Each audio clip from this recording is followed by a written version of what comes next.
देश के विभिन्न कोनों से यहाँ केवड़िया इस एकता नगर में आए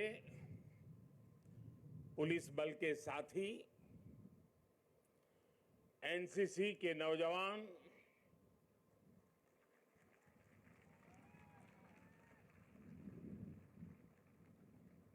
कला से जुड़े हुए सारे आर्टिस्ट, देश के विभिन्न हिस्सों में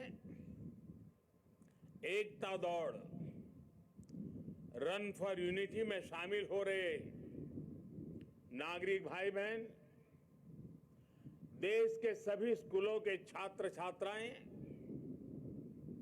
अन्य महानुभाव और सभी देशवासियों, मैं एकता नगर में हूं, पर मेरा मन मोरबी के पीड़ितों से जुड़ा हुआ है।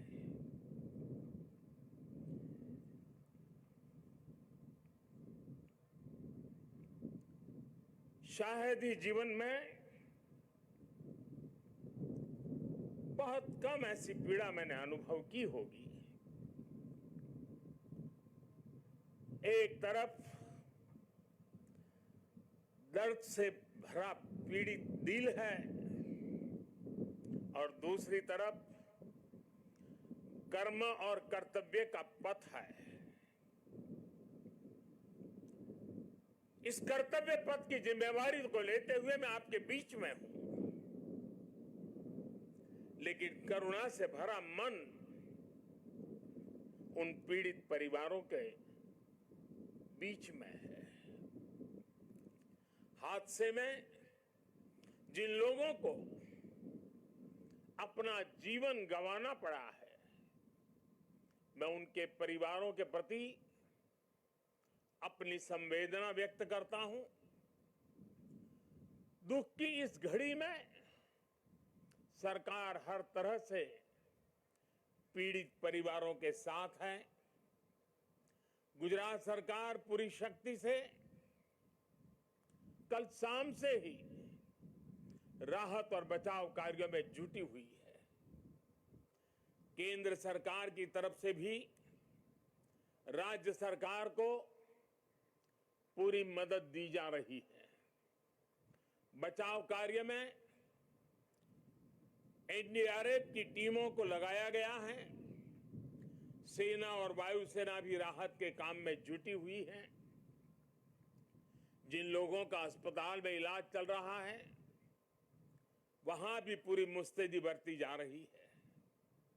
लोगों की दिक्कतें कम से कम हो, इसे प्राथमिकता दी जा रही है। हादसे की खबर मिलने के बाद ही गुजरात के मुख्यमंत्री श्रीमान भूपेंद्र भाई रात को ही मोरबी पहुंच गए थे। कल से ही वो राहत और बचाव के कार्यों की कमान संभाले हुए हैं। राज्य सरकार की तरफ से इस हादसे की जांच के लिए एक कमेटी भी बना दी गई है। मैं देश के लोगों को आश्वस्त करता हूं कि राहत और बचाव के कार्यों में कोई कमी नहीं आने दी जाएगी। आज राष्ट्रीय एकता दिवस का यह अवसर भी हमें एकजुट होकर इस मुश्किल घड़ी का सामना करने, कर्तव्य पथ पर बने रहने की प्रेरणा दे रहा है। कठिन से कठिन परिस्थितियों में सरदार पटेल का धैर्य, उनकी तत्परता से सीख लेते हुए हम काम करते रहे, आगे भी करते रहे। साथियों, वर्ष 2022 में राष्ट्रीय एकता दिवस का बहुत विशेष अवसर के रूप में मैं इसे देख रहा हूं। ये वो वर्ष है जब हमने अपनी आजादी के 75 वर्ष पूरे किए हैं।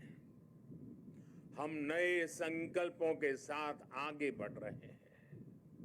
आज एकता नगर में ये जो परेड हुई है, हमें इस बात का एहसास भी दिला रही है कि जब सब एक साथ चलते हैं, एक साथ आगे बढ़ते हैं, तो असंभव को भी संभव बनाया जा सकता है।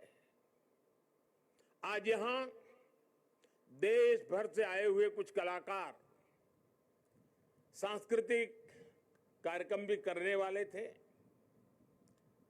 भारत के विविध नृत्यों को भी प्रदर्शित करने वाले थे, लेकिन कल की घटना इतनी दुखद थी कि आज के इस कार्यक्रम में से उस कार्यक्रम को हटा दिया गया।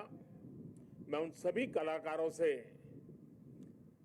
उनके यहाँ तक आना, उन्होंने जो पिछले के दौरान मेहनत की है, लेकिन आज उनको मौका नहीं मिला, मैं उनके दुख को समझ सकता हूं, लेकिन कुछ परिस्थितियां ऐसी हैं।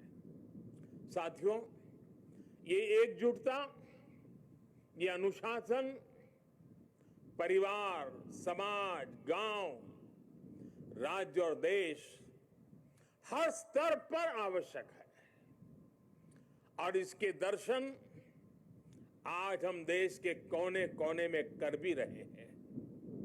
आज देश भर में 75,000 एकता दौड़, रन फॉर यूनिटी हो रही है। लाखों लोग जुड़ रहे हैं। देश का जन जन लौह पुरुष सरदार वल्लभ भाई पटेल की संकल्प शक्ति से प्रेरणा ले रहा है। आज देश का जन जन अमृत काल के पंच प्राणों को जागृत करने के लिए, राष्ट्र की एकता और अखंडता के लिए संकल्प ले रहा है। साथियों, राष्ट्रीय एकता दिवस ये अवसर केवड़िया एकता नगर की ये धरती और स्टैच्यू ऑफ यूनिटी हमें निरंतर ये एहसास दिलाते हैं कि आजादी के समय अगर भारत के पास सरदार पटेल जैसा नेतृत्व न होता तो क्या होता? क्या होता अगर 550 से ज्यादा रियासतें एकजुट नहीं हुई होती? क्या होता अगर हमारे ज्यादातर राजे रजवाड़े त्याग की पराकाष्ठा न दिखाते, मां भारती में आस्था न दिखाते? आज हम जैसा भारत देख रहे हैं, हम उसकी कल्पना भी नहीं कर सकते थे। एक कठिन कार्य, ये असंभव कार्य सिर्फ और सिर्फ सरदार पटेल ने ही सिद्ध किया। साथियों, सरदार साहब की जन्म जयंती और राष्ट्रीय एकता दिवस ये हमारे लिए केवल तारीख भर नहीं है, ये भारत के सांस्कृतिक सामर्थ्य का एक महापर्व भी है। भारत के लिए एकता कभी भी विवशता नहीं रही है। भारत के लिए एकता सदा सर्वदा विशेषता रही है। एकता हमारी विशिष्टता रही है।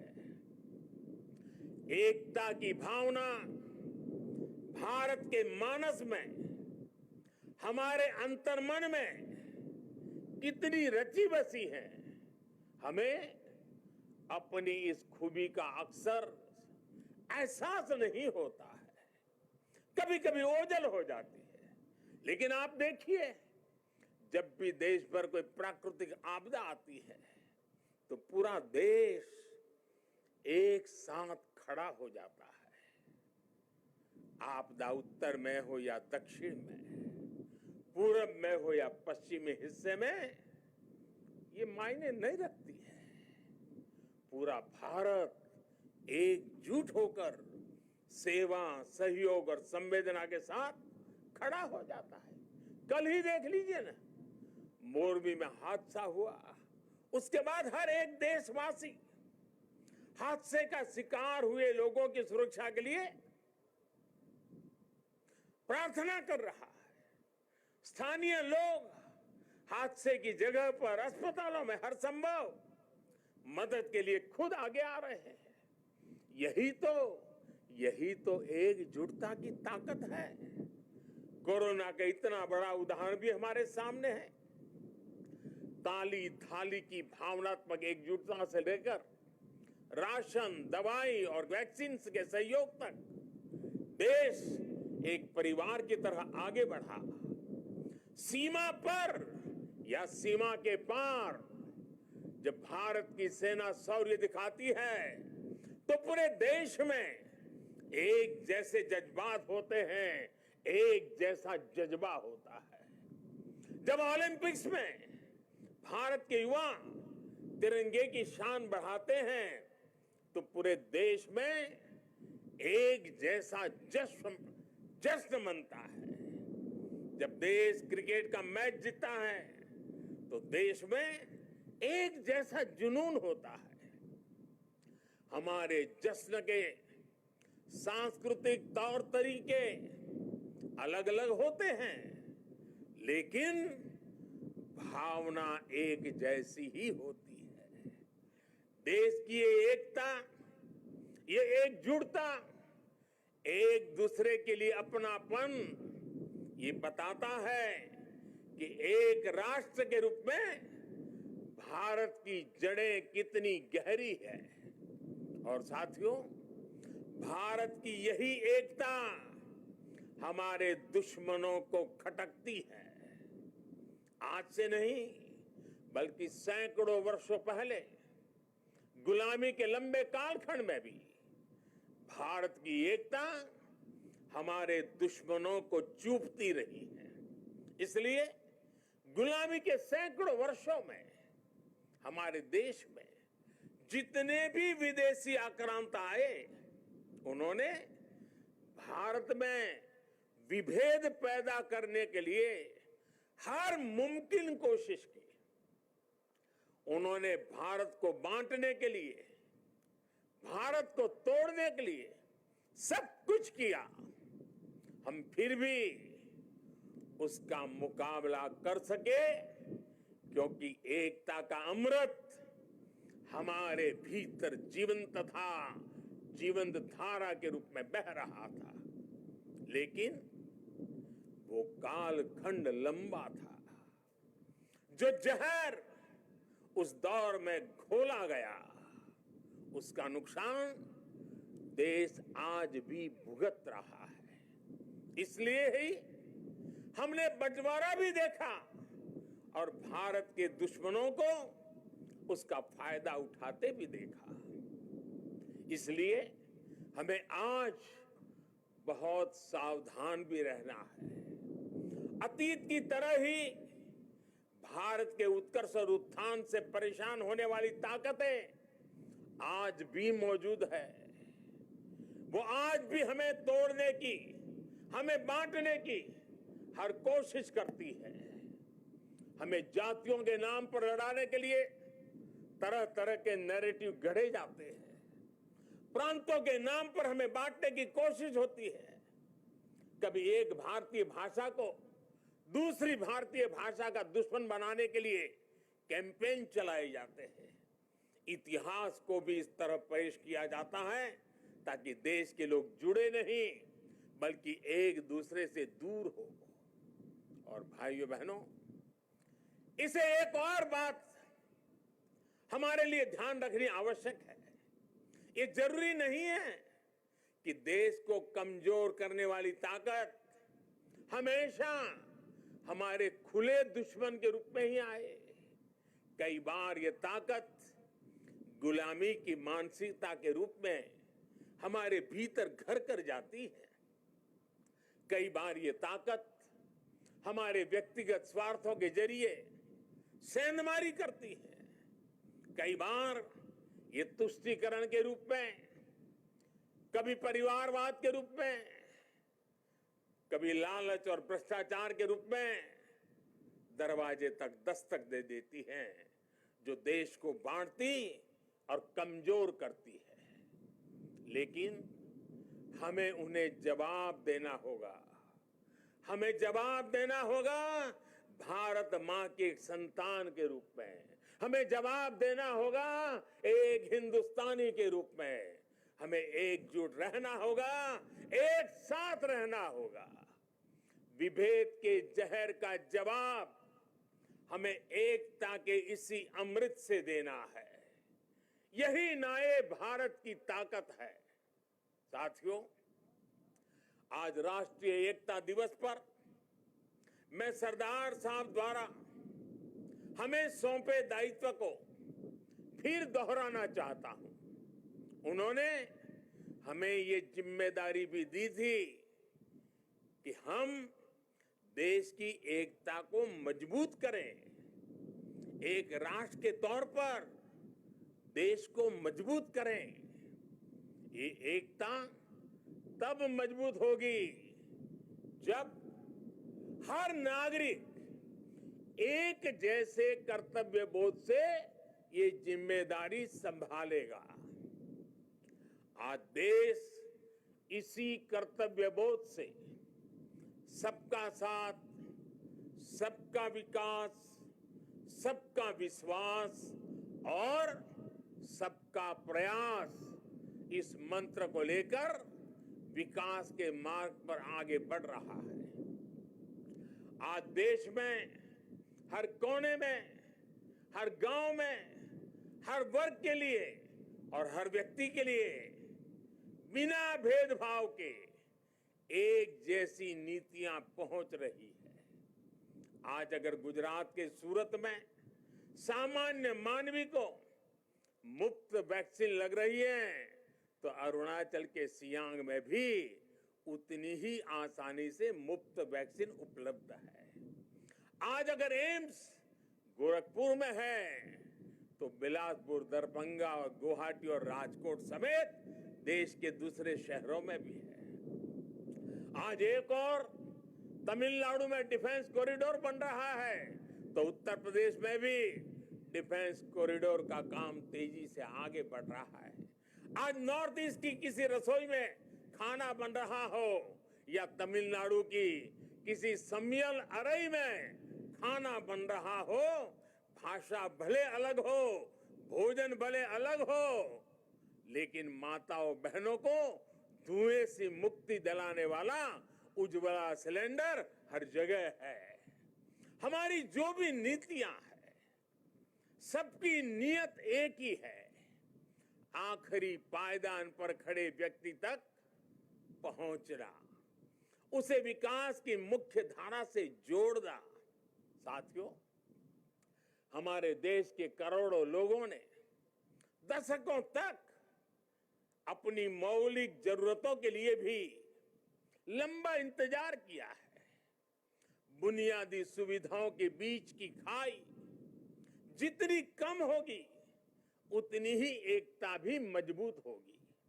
इसलिए आज देश में सैचुरेशन के सिद्धांत पर काम हो रहा है।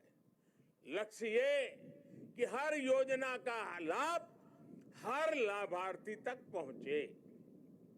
इसलिए आज housing for all, digital connectivity for all, clean cooking for all, electricity for all, ऐसे अनेक अभियान चलाए जा रहे हैं। आज 100% नागरिकों तक पहुंचने का ये मिशन केवल एक जैसी सुविधाओं का ही मिशन नहीं है। ये मिशन एकजुट लक्ष्य, एकजुट विकास और एकजुट प्रयास का भी मिशन है। आज जीवन की मौलिक जरूरतों के लिए 100% कवरेज देश और संविधान में सामान्य मानवी के विश्वास का माध्यम बन रहा है। ये सामान्य मानवी के आत्मविश्वास का माध्यम बन रहा है। यही सरदार पटेल के भारत का विजन है, जिसमें हर भारतवासी के लिए समान अवसर होंगे, समानता की भावना होगी। आज देश उस विजन को ले साकार होते देख रहा है। साथियों, बीते 8 वर्षों में देश ने हर उस समाज को प्राथमिकता दी है जिसे दशकों तक उपेक्षा का शिकार होना पड़ा था। इसलिए देश ने आदिवासी के गौरव को याद करने के लिए जनजातीय गौरव दिवस मनाने की परंपरा शुरू की। देश के कई राज्यों में आदिवासी स्वातंत्र संग्राम में उनकी भूमिका, उसको लेकर के म्यूजियम भी बनाए जा रहे हैं। कल मैं यहाँ मानगढ़ जाने वाला हूं, उसके बाद मैं जाबूगोड़ा भी जाऊंगा। मेरा देशवासियों से आग्रह है कि मानगढ़ धाम और जाबूगोड़ा के इतिहास को भी जरूर जानें। विदेशी आक्रांतों द्वारा किए गए कितने ही नरसंहारों का सामना करते हुए हमें आजादी मिली है। आज की युवा पीढ़ी को ये भी सब जानना बहुत आवश्यक है, तभी हम आजादी की कीमत भी समझ पाएंगे, एकजुटता की कीमत भी जान पाएंगे। साथियों, हमारे यहां कहा भी गया है, ऐक्यम बलम समाजस्य तद्भावे स दुर्बलः तस्मात् ऐक्यम प्रशंसन्ति दृढ़म राष्ट्र हितैषिण। अर्थात किसी भी समाज की ताकत उसकी एकता होती है। इसलिए मजबूत राष्ट्र के हितैषी एकता की इस भावना की प्रशंसा करते हैं, उसके लिए प्रयास करते हैं। इसलिए देश की एकता और एकजुटता हम सबका सामूहिक दायित्व है। ये एकता नगर भारत का एक ऐसा मॉडल शहर विकसित हो रहा है जो देश ही नहीं बल्कि पूरी दुनिया में अभूतपूर्व होगा। लोगों की एकता से, जन भागीदारी की शक्ति से विकसित होता एकता नगर आज भव्य भी हो रहा है और दिव्य भी हो रहा है। स्टैच्यू ऑफ यूनिटी के रूप में दुनिया की सबसे विशाल प्रतिमा की प्रेरणा हमारे बीच में है। भविष्य में एकता नगर भारत का एक ऐसा शहर बनने जा रहा है जो अभूतपूर्व भी होगा और विश्वसनीय भी होगा। जब देश में पर्यावरण की रक्षा के लिए किसी मॉडल शहर की बात होगी, एकता नगर का नाम आएगा। जब देश में बिजली बचाने के वाले एलईडी प्रकाशित किसी मॉडल शहर की बात होगी, सबसे पहले एकता नगर का नाम आएगा। जब देश में सोलर पावर से चलने वाले क्लीन ट्रांसपोर्ट सिस्टम की बात आएगी, तो सबसे पहले एकता नगर का नाम आएगा। जब देश में पशु पक्षियों के संरक्षण की बात होगी, विभिन्न प्रजातियों के जीव जंतुओं के संरक्षण की बात होगी, तो सबसे पहले एकता नगर का नाम आएगा। कल ही मुझे यहाँ मियावाकी फॉरेस्ट और मेज गार्डन का लोकार्पण करने का अवसर मिला है। यहाँ का एकता मॉल, एकता नर्सरी, विविधता में एकता को प्रदर्शित करने वाला विश्व वन, एकता फेरी, एकता रेलवे स्टेशन, ये सारे उपक्रम राष्ट्रीय एकता को मजबूत करने की प्रेरणा है। अब तो एकता नगर में एक और नया सितारा भी जुड़ने जा रहा है। आज मैं इस बारे में भी आपको बताना चाहता हूं।